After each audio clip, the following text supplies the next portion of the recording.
Word Dissector is a tool that can help you understand complex words by breaking them down into smaller parts called morphemes.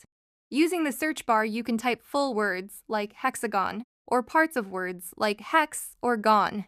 As you type, suggestions will appear, and you can click on one to explore it.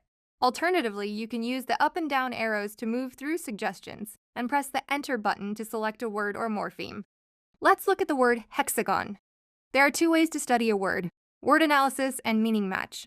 First, let's use word analysis, which is the default.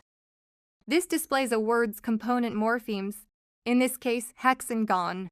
You can click on each morpheme card to see its meaning, its origin, and its morpheme type, either prefix, suffix, or root. Let's look at meaning match. This allows you to practice matching morphemes to their meanings. Click on the morpheme card to select it, and then click on the meaning card that corresponds with the morpheme. The cards will turn green when you match them correctly. Let's see what happens when you look up a morpheme. Let's look at geo. The morpheme dissector lists common words that contain this morpheme. Again, you can select a word to see its meaning, origin, and morpheme type, and use meaning match to practice matching morphemes to their meanings. You can use the max morphemes bar to limit which words are displayed. For example, you may want to only see words that contain 3 morphemes or fewer.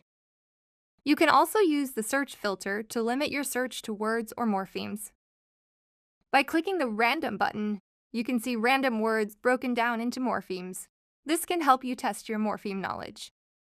You can turn the sound on and off by clicking the Sound button in the top right corner.